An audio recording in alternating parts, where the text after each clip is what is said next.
Good morning. We're gathered here to bring to her final resting place Malka, the daughter of Esther Yenta, Esther Yenta Akoyan, and she married a Levi. And we'll begin with the Kilmali Rachamim. Afterwards, we'll have a few words from her husband and from her son.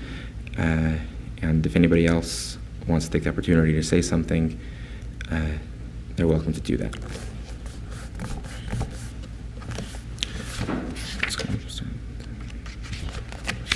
Say a couple of chapters of Psalms beforehand, before we begin.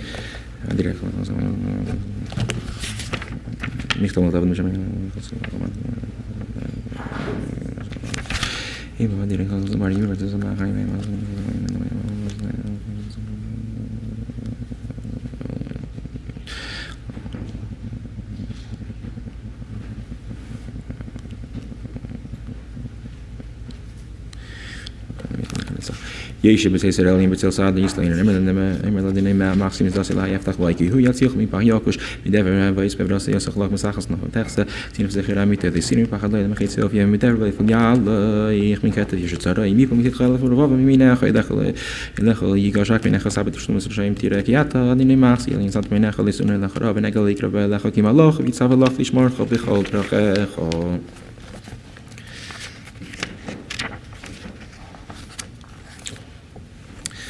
I will read it in English first, and then I will read it in the Aramaic after. O God, full of compassion, who dwells on high, grant true rest upon the wings of the Shekhinah, divine presence, in the excellence of the spheres of the holy and pure, who shine as the resplendence of the firmament to the soul.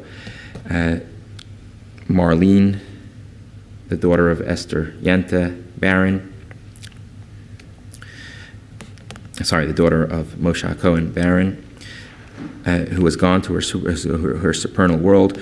For her charity has been donated in remembrance of her soul. May her place of rest be in Gan Eden.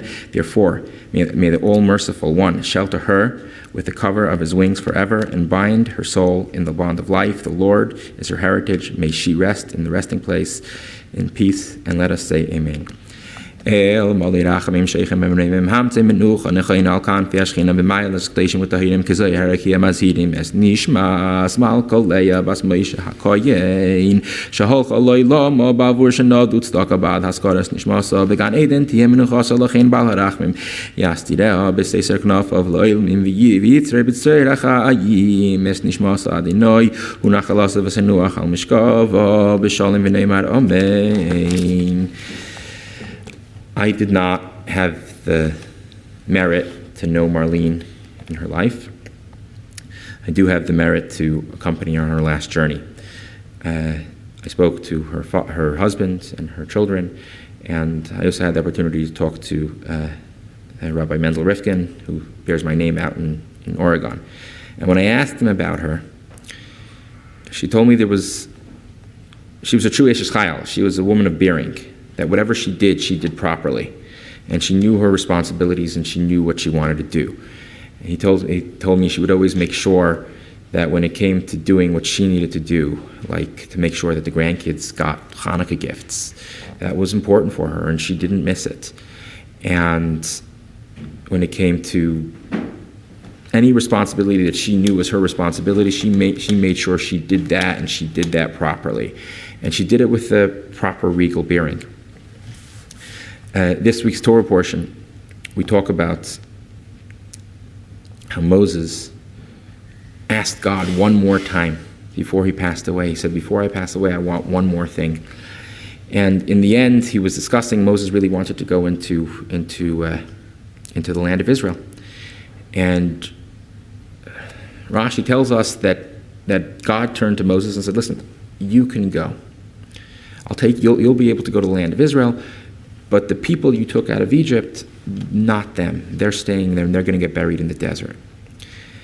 And Moses turns to God and says, God, please take my life from me. My people, I'm going to stay here on the other side in the desert, on the other side of the Jordan in the desert, And I will only go into Israel when eventually in the coming days of the Messiah, when all the Jewish people go together, when the people that I took out of Egypt go with. As a leader, he said, I'm staying with my people, even if I have this opportunity. I think this is, from what I've heard, this is a very, very appropriate message for Marlene. In this instance, this concept of making sure to remember and pay attention to her children, her grandchildren, and in those aspects, she was very, very dedicated. In fact, when I spoke to Harvey, he was telling me that one of the things she really wanted to do was she wanted to come back and visit her grandchildren one more time. And in the end of the day, there was talk of maybe burying her in Portland, and part of the conversation was, no, I want to be buried somewhere where my children and grandchildren have an easier time visiting me. And this is, I think, very similar to in this week's Torah portion where it talks about Moses, that he chose to stay with his people and to be with them in exile and kind of with them in their place. And I think that this is something that is not just a coincidence, but is something that kind of bears out. And Harvey, would you like to say some words? Please join us.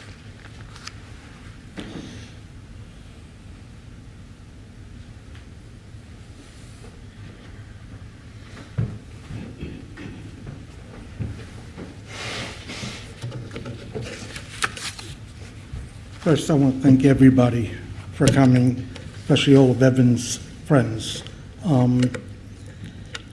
I used to say, we've been married 48 years, and I used to say I gave her the best 4 years of my life. Well, she gave me the best 48 years of her life. She was my partner. I schlepped her through a lot of things. She never said no. She stood behind me in everything that I wanted to do, and I kind of drove her a little crazy.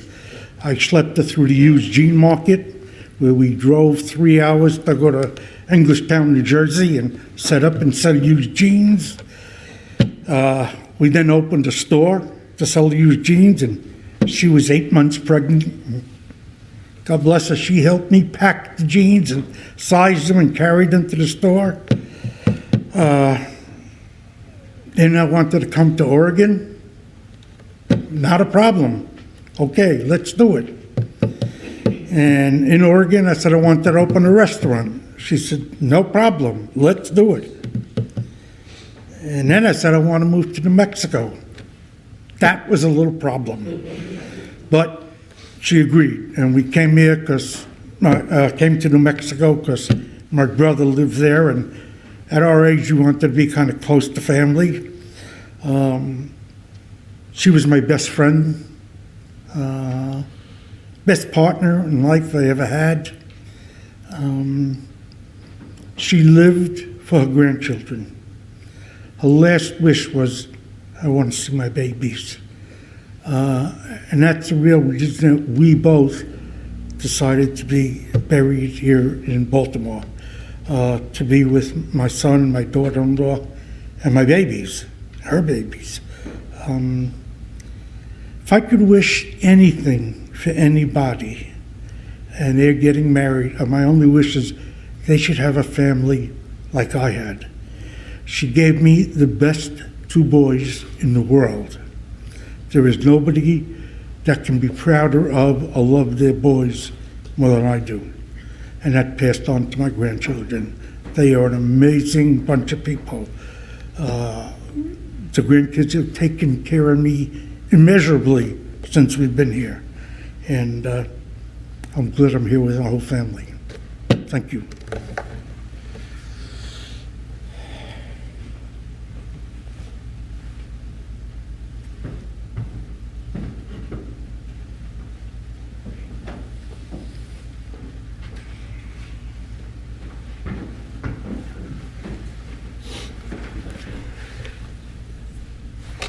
Thanks everyone for coming.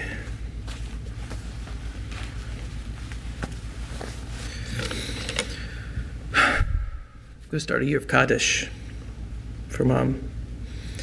What's Kaddish for? Kaddish is supposed to help the neshama go up higher into heaven. It saves you from din, and you reach higher levels of spirituality, holiness when you say Kaddish for someone who's passed on. The Kitzur Shulchan Aruch says that Kaddish is nitzoila min adin, it saves you from din.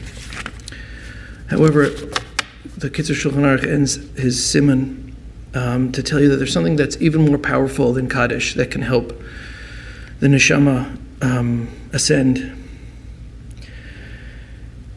He says that it's incumbent upon a parent to teach her children some mitzvah, some midah, a particular characteristic trait that is important to that parent to pass on to the children. And he says if the children can mekayim that midah, if they can live out that characteristic trait or that particular mitzvah that was emphasized by the parent, then that's a great aliyah for the neshama. It winds up being a bigger schus for the neshama than just saying Kaddish even.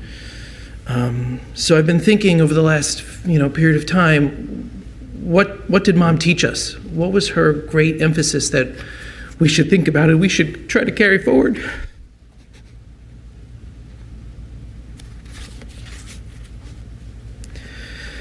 And I think we heard it already in dedication, loyalty, selflessness, and giving. These were the things that Mom, she just lived it. She didn't necessarily know the Torah, and she didn't know midah, she didn't know mitzvos that she needed to teach us. But she lived a certain way.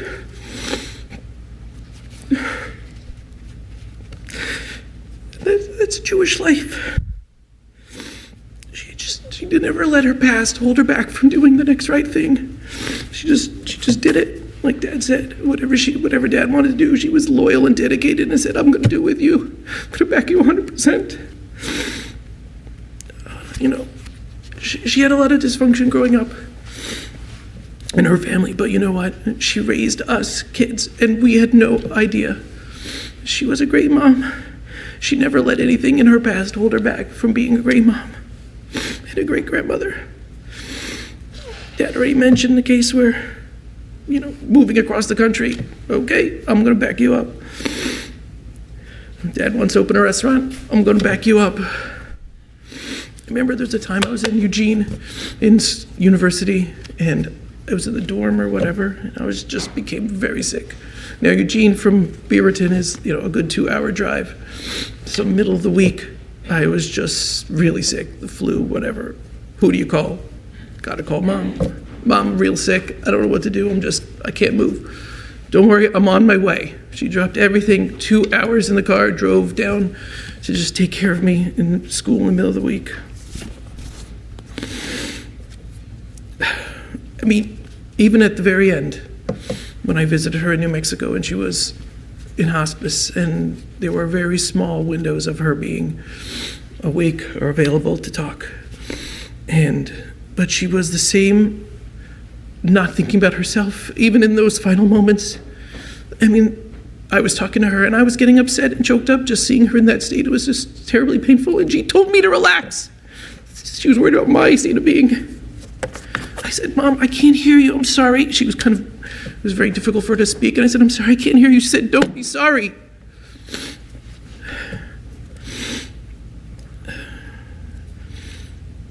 At the end, she wasn't really responsive on the last day that I saw her, but I did talk to her. And I just told her she did a great job. She was a great mom. She was a great puppy. Because she was so dedicated and so loving. Those are the lessons we're going to take from her life. And that's her legacy that we're going to carry forward. That we're going to be dedicated, and we're going to be giving, and we're going to be selfless. And may our neshama have an aliyah. Thank you.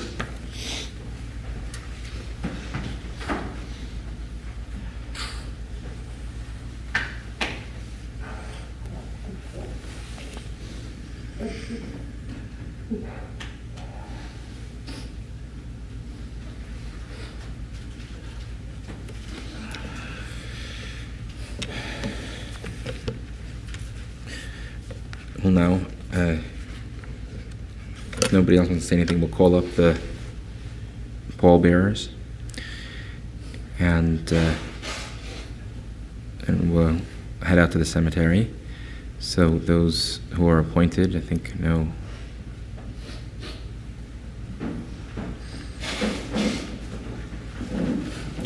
It's customary to say Yeshe B'Seser as you carry the Nifteris out.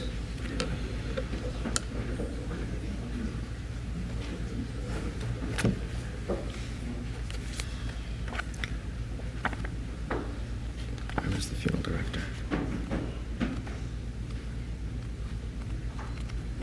I think we're going out this way, but if you want a second, see where the funeral director is.